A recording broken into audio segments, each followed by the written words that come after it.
Dito sa Papa Dudut Stories, ikaw ay hindi nag-iisa.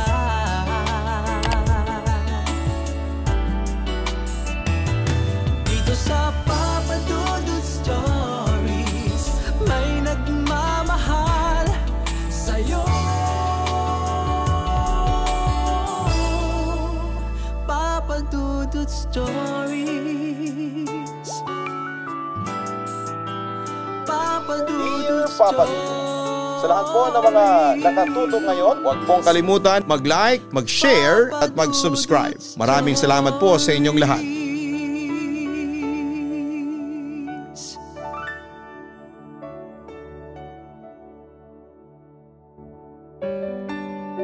Sa buhay ay may mga pagkakataong kailangan mong mag-let go at mag-move on kahit mahirap. Hindi lahat ng pagmamahal ay para sa iyo at may mga tao na darating sa buhay mo upang magturo ng mahalagang aral. Ang tunay na pagmamahal ay hindi pilit at kung darating man ito ay magiging natural at walang kalituhan.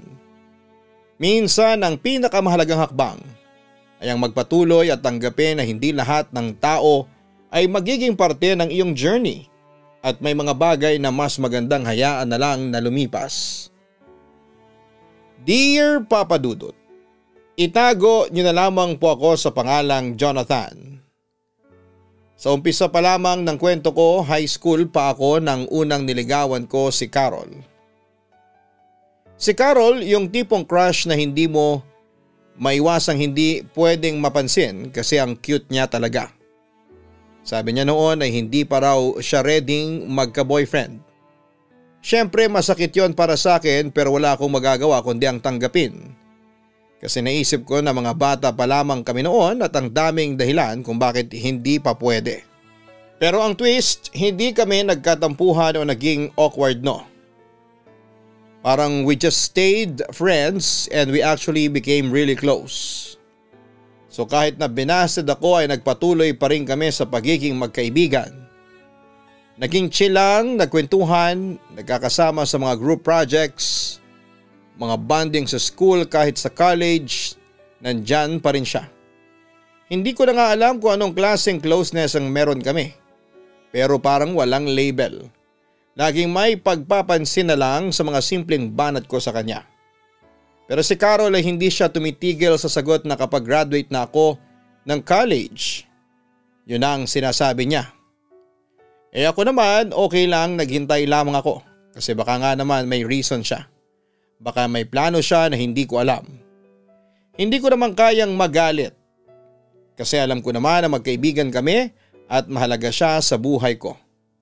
Hanggang sa dumating na nga ang third year namin sa college. Isang araw may event sa university, ang saya-saya ko kasi syempre event pa lang. Nag-expect akong magkakasama na kami lahat. Pero ayun na nga nang bigla siyang may pinakilala na boyfriend sa akin. Hindi lang basta boyfriend. Siya yung kauna-unahang lalaki na pinakilala ni Carol sa akin. Si Carol na matagal ko nang sinusubukang ligawan na dati-rati ay puro kapag graduate na ako, ang sagot sa akin ay bigla na lang nagkaroon ng boyfriend. Ang sakit, hindi ba? Kasi imagine naghintay ka ng ilang taon tapos bigla na lang may ipapakilala siyang iba. Pero syempre bilang magkaibigan kami, pinilit ko na lamang na magpakita ng suporta. Pinilit ko na maging masaya para sa kanya kahit na medyo masakit. Hindi ko kayang ipakita na naapektuhan ako. Sabi ko na lang, okay lang ako, Carol. Sana'y maging masaya ka. Pero hindi ko na rin kayang magpanggap na okay lamang ako. Kaya nung natapos na ang event, doon ako kinomfort ni Jackie, yung best friend ko. Siya yung unang nakaalam ng nararamdaman ko kasi hindi ko kayang ipakita kay Carol na nasaktan ako. Kaya kay Jackie ko na lamang nilabas ang lahat. Si Jackie, siya yung laging nandyan para magbigay ng advice kahit minsan ay hindi ko pa rin kayang tanggapin. Papa Dudut, hindi ko alam kung naranasan mo na yung unang heartbreak. Yung tipong iniisip mo na hindi naman talaga kayo magtatagal pero nangyari pa rin. Siguro yun yung unang pagkakataon na natutunan ko na hindi laging makukuha ang gusto ko. Kahit gaano ko pa gawin ang magsikap kasi akala ko sa sarili ko ay baka kami talaga ni Carol pero syempre ibang plano ng buhay. At yon, after nilang magkasama, hindi rin nagtagal yung relasyon nila. Ang bilis lang, mga 6 months halos. Tapos bigla ko na lang natanggap ang tawag na galing kay Carol. Natapos na ang relasyon nilang dalawa, Papa Dudut. Alam mo, sa mga panahon na yun ay medyo magulo yung buhay ko. Tapos si Carol talaga yung tao na hindi ko alam kung paano haharapin. Minsan ay may mga bagay na hindi natin matututunan kaagad. Kaya kahit na binased na ako noon ay may mga pagkakataon din na binabalikan ko pa rin siya. Parang may connection na hindi ko kayang ipaliwanag. Kasama ko noon si Jackie noong tinawagan ako ni Carol. Nagkataon na kami yung magkasama at biglang sumulpot yung pangalan ni Carol sa phone ko. Hindi ko alam kung anong mararamdaman ko. Kung matutuwa ba ako o maiirita. Kasi parang bakit ngayon lang siya nagpaparamdam. Pero at the same time ay gusto ko ring malaman kung anong nangyari. Kung anong ibig niyang sabihin sa pagtawag na yon. Sabi ko kay Jackie, sasagutin ko na lang, parang weird din naman kung hindi ko sasagutin ang tawag niya. Pero si Jackie medyo hindi siya sumang-ayon. Sinabi niya, baka magulo lang yan. Alam mo na, baka nagsisimula na naman siya ng drama. Pero sinabi ko na, walang masama kung makipagkumustahan ako, hindi ba? Wala namang masama kung mag-uusap lang kami. Kaya sinagot ko na rin ang tawag niya. Nung sumagot ako ay medyo magaan naman ang pag-uusap namin. Nagkumustahan lamang kami tapos ay doon niya sinabi na break ng araw sila ng boyfriend niya. Sabi ko ay seryoso? Bakit naman? Tapos ay doon na nga nagsimula na siyang maglabas ng sama ng loob. Kwento na parang halos lahat ng kasalanan ng ex niya ay binagsak na sa kanya. Pati mga hindi magagandang ugali ng ex-boyfriend niya ay inisa-isa ni Carol. Tapos ay bigla siyang nagpasaring na parang, bakit kasi hindi na lang tayo?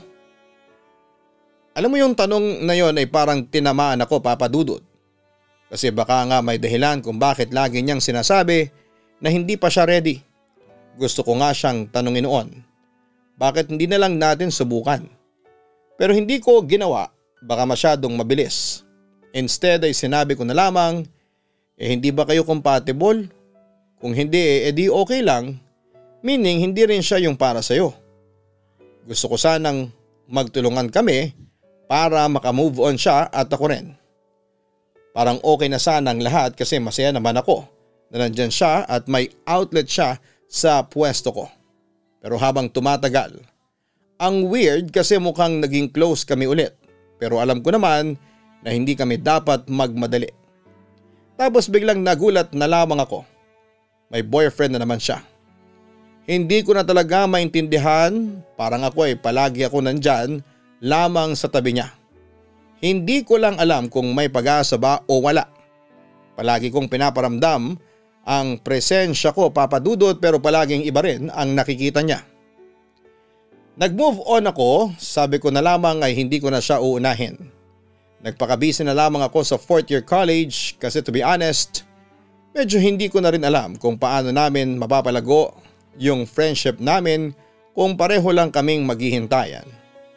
Hindi ko na nga siya madalas nakakasama kasi syempre may boyfriend na siya at kasama na niya ang boyfriend niya. Pero kahit na ganoon ay we still check on each other from time to time. Nang makagraduate kami, doon na kami nagsimulang magkanya-kanya ng buhay at sa work ko ay hindi ko akalain na magkakaroon pa ako ng pagkakataon na magka-girlfriend. Dito ko na nga nakilala si Kim.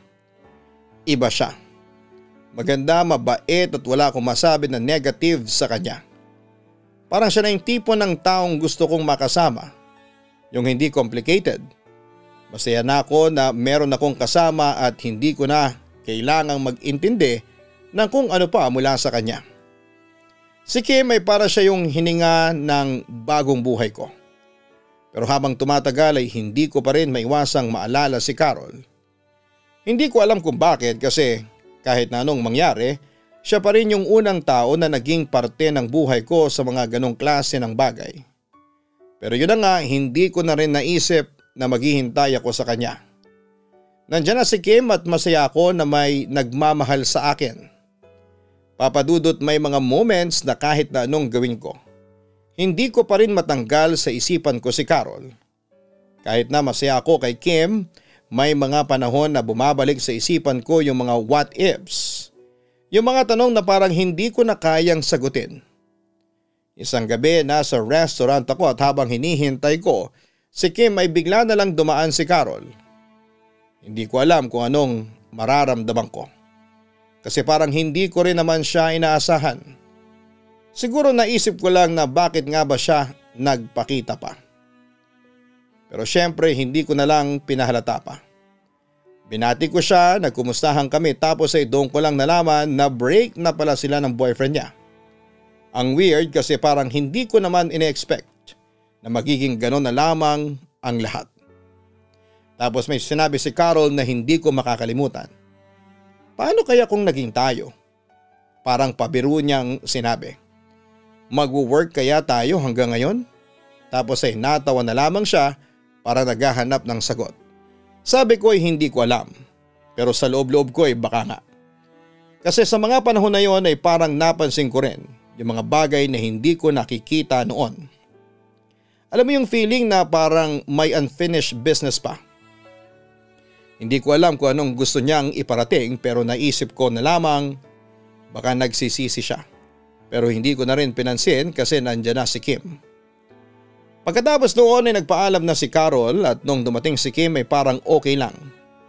Nag-usap kami ng masaya at siya pa yung nagtanong kung sino yung kausap mo kanina. Tapos sabi ko schoolmate ko lang dati. Hindi ko na sinabi pa yung buong storya kasi baka magulo lang. Alam ko na kasi na okay na kami ni Kim, si Kim naman ay walang sinabi pero parang hindi pa rin mawala yung sinabi ni Carol.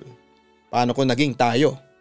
Parang nakakainis na tanong kasi paano ko nga ba masasabi kung paano kung nangyari ngayon, hindi ba? Pero si Kim okay siya. Gusto ko siya at mahal ko siya. Alam mo yon, yung hindi ka na kailangang magtago ng feelings mo. May mga bagay na hindi ko kayang gawin noon kay Carol na nagagawa ko na kay Kim. Parang wala nang komplikasyon. Hindi kailangan ng drama, masaya akong kasama siya.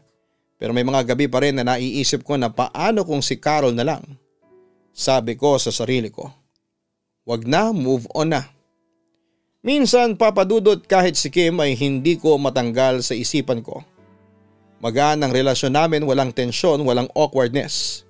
Pero yung mga times na magkausap kami ni Carol ay doon ko na-realize na hindi pa ako totally nakaka-move on mula sa kanya. Hindi ko alam kung bakit kasi hindi ba nag-move on ako. Pero parang si Carol pa rin ang may kurot sa puso ko. Nandyan si Kim pero bakit ang hirap matanggal yung tanong sa utak ko. Paano kung siya na lamang papadudot? After that ay hindi ko na ulit nakita si Carol pero panay yung post niya sa Facebook na parang lagi akong tinatamaan. Tapos parang may mga post siya na nagre-reflect sa mga nangyari sa amin. Feeling ko ay para sa akin ang mga post na yon at inaalis ko na lamang sa isipan ko. Kasi syempre masaya na ako kay Kim pero yung mga post ni Carol ay parang may personal na meaning pa rin para sa akin. At saka yung mga times na magkakasama kami ni Kim ay parang pakiramdam ko ay hindi ko na kailangang balikan yung nakaraan. Pero bakit sa tuwing makikita ko yung mga post ni Carol ay parang may nagbabalik na alaala. Sabi ko nga sa sarili ko, wag na. Wala na yon. Ang mahalaga ay nandyan si Kim. Pero may mga moments lang talaga, papadudot na may mga hindi inaasahan na tanong na pumapasok sa isip ko. Hindi ko talaga alam kung paano ko sasabihin to pero ang weird kasi ni Kim at Carol. I mean okay naman kami ni Kim at ayoko namang gumawa ng scene na makakagulo sa relationship namin. Pero kahit na anong gawin ko ay palaging may mga moments na naiisip ko pa rin si Carol at hindi ko rin alam kung bakit. So nandyan kami ni Kim, magkasama kami sa anniversary date namin. Sobrang saya ko noon kasi ang tagal na naming magkasama at feeling ko ay naging stable na yung relationship namin. Hindi ko naman siya iniisip na parang replacement, rebound o anuman. Kasi masaya naman kaming pareho. Pero habang magkasama kami biglang tumawag si Carol, alam ko naman na hindi na kami dapat mag-usap. Pero bigla na lang tumawag siya. Kumustahan lang naman as usual pero may mga times na hindi ko talaga maintindihan si Carol. Alam yung feeling na hindi ko na nga siya nililigawan o anything pero bigla na lang siyang magpaparamdam tapos ay hindi ko na alam kung anong ibig sabihin ng mga gestures niya. So habang nagtatawagan kami ni Carol, si Kim hindi nagsasalita pero ramdam ko na may kaunting pagka-awkward at hindi ko alam kung anong nararamdaman niya. Pero parang may something na hindi siya komportable sa sitwasyon. Pagkatapos ng call ay tinanong ako ni Kim, sino yon? Sabi ko lang ay si Carol lang, yung schoolmate ko dati. Parang hindi niya agad matanggap. Siguro sa isip niya bakit kailangan pang magkausap ni Jonathan at Carol. Anong klaseng relasyon ang meron sila? Alam ko na kahit na hindi siya magsalita ay ramdam ko yung kaunting pagkaselos pero hindi ko naman siya masisisi. I mean ako din siguro kung siya yung sa posisyon ko baka ganun din ang maramdaman ko. Pero papadudot nagsisimula na naman siyang magparamdam sa social media. Alam mo yon, yung mga posts na parang gusto niyang may mangyari sa pagitan namin kahit na wala na kami. Yung mga cryptic na post na parang sinasadyang magparamdam. Wala namang nangyari sa amin at hindi naging kami, hindi ba? Pero si Carol ay hindi pa rin siya tumitigil kasi may mga moments pa rin na may mga posts siya na parang pwede pa kaya kami o wala ba talagang chance. Tapos ako naman parang ano ba to? Hindi ko na nga siya niligawan, bakit ganun pa siyang magparamdam?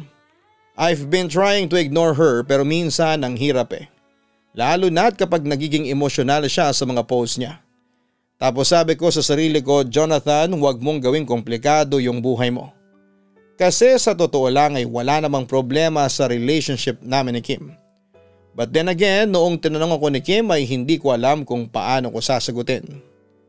Simula nung tumawag si Carol ay medyo naging awkward na talaga sa pagitan namin ni Kim. Hindi naman kami nag-aaway but I could sense na may tension na hindi ko talaga kayang iwasan. And ang weird pa kasi si Carol ay parang wala lang. Pero ramdam ko na may part siya na hindi pa rin matanggap na hindi kami natuloy. Siguro ganun talaga. Pero hindi ko na rin kayang sabayan. Kasi si Kim naman ay wala namang kasalanan at wala rin akong dahilan para sirain ang relationship namin dahil kay Carol. May mga moments noon papadudot na parang gusto ko na lang mag-move on. Pero ang hirap gawin. Lalo na't magkasama kami ni Kim at tumatawag na lang bigla si Carol para lang kumustahin ako. Para bang gusto niyang makialam pero hindi ko rin siya masisisi kasi may nakaraan kami bilang magkaibigan at may parte sa akin na hindi pa rin kayang limutin yon. Kaya nga siguro hindi ko kaya maging unfair kay Kim. I know na wala na kami ni Carol at hindi ko naman siya dapat i-entertain pa. Pero si Carol ay may mga bagay na hindi madaling bitawan sa kanya. Sabi ko na lang sa sarili ko, Jonathan, tumahimik ka na lang at wag mong gawing complicated ang lahat. Medyo nahirapan akong i-balance si Kim at si Carol papadudot. I mean okay naman kami ni Kim pero bigla-bigla na lamang si Carol nagpaparamdam. Tapos naging mas madalas na nga kaming magkasama. Medyo naging awkward na kasi at ayoko naman na masaktan si Kim. Pero hindi ko rin naman kayang pabayaan si Carol lalo na't bumabalik ang closeness naming dalawa at hindi ko na talaga alam kung anong gagawin ko. Nandiyan kami ni Kim at sa totoo lang ay okay naman kami. Pero si Carol ay medyo naging part na rin ng routine ko kahit na hindi ko sinasadya. Minsan kapag magkasama kami ni Kim ay sasabihin ni Carol sa tawag na, sana kayo? May date ba kayo? Tapos ako naman, oo, baka kasama mo kami. I didn't know if I was being insensitive or just being a good friend to Carol. Pero nagiging confusing na talaga siya. Kasi parang nagiging codependent si Carol at hindi ko alam kung paano siya tatanggihan ng maayos. So yun na nga, nangyari na nga, laging kasama si Carol sa mga dates namin ni Kim. Hindi ko kayang ipaliwanag kay Kim kasi baka magalit siya. Lalo na't every time na magkasama kami parang ako lang ang lumalabas na medyo chill. Pero sa totoo lang ay nahihirapan na ako. Si Carol para bang kahit may boyfriend na siya ay hindi siya tumitigil sa mga effort na magpakita na siya pa rin ang may karapatan bilang kaibigan ko. At si Kim siya yung mas naaapektuhan. Hindi ko naman gusto na maging unfair siya kasi alam kong mahal na mahal ko siya.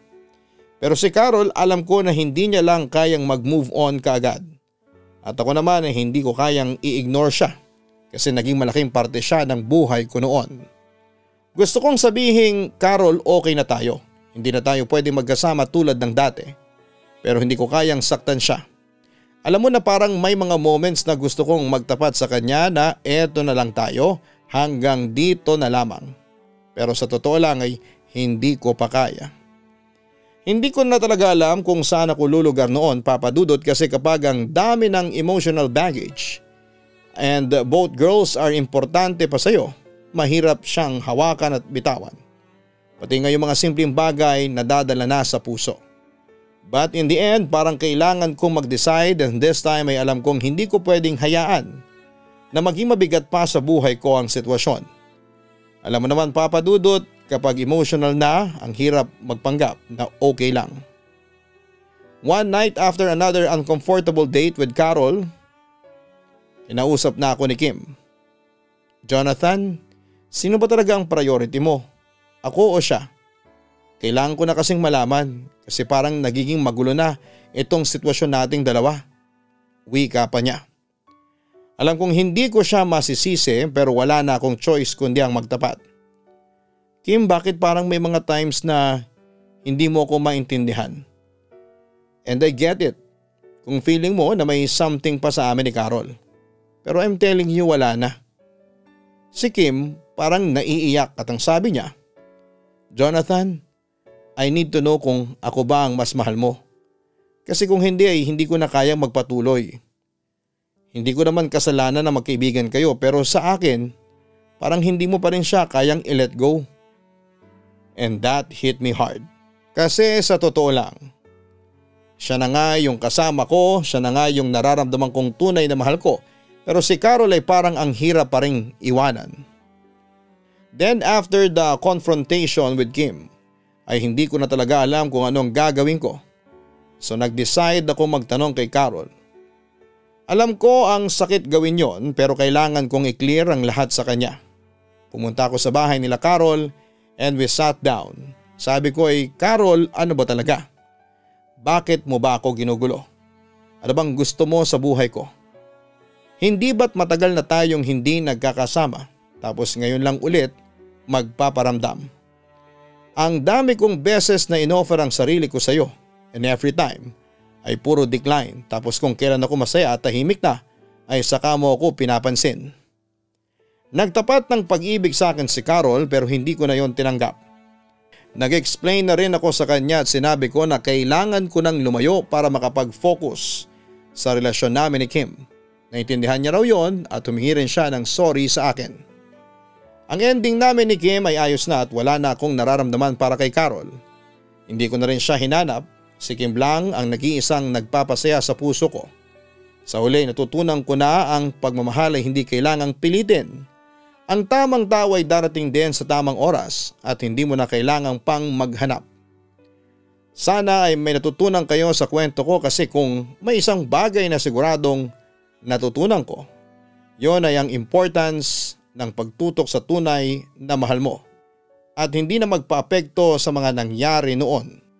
At ang pinakamahalaga ay alam mong kayang magpatawad at mag-move on. Kaya yun, Papa Dudut, sana may lesson kayong makuha mula sa kwento ko at alam ko na hindi na ito ang huling chapter ng buhay ko. Pero sa ngayon ay eto na muna. Truly yours, Jonathan.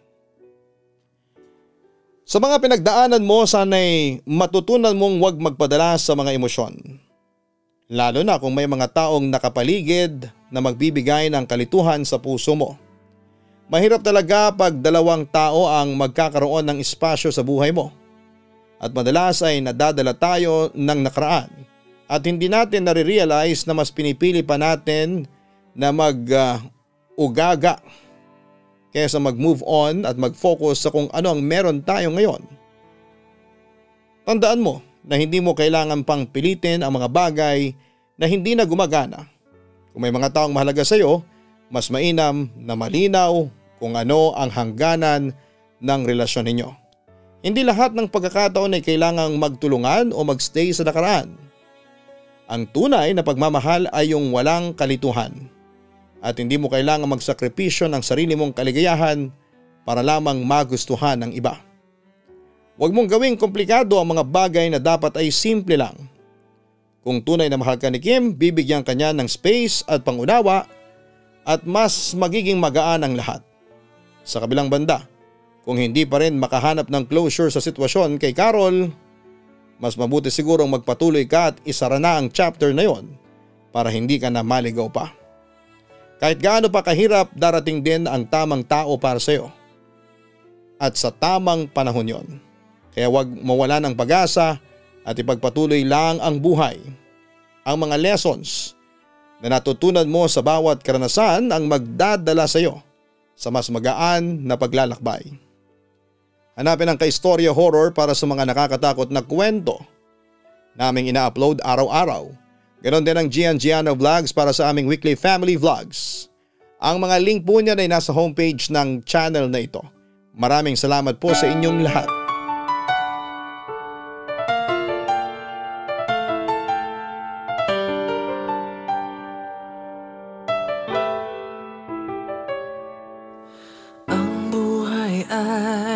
Mahiwaga, laging may lungkot at saya. Sa Papa Dudut Stories, laging may karamay ka.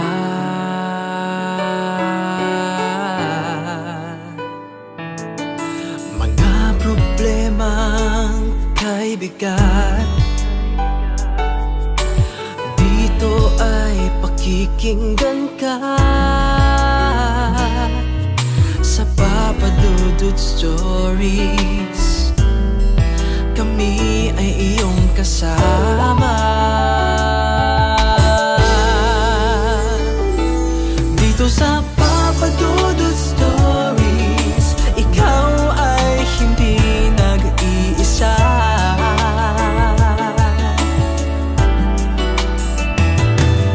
Sa Papa Dudut Stories, may nagmamahal sa'yo. Papa Dudut Stories, Papa Dudut Stories,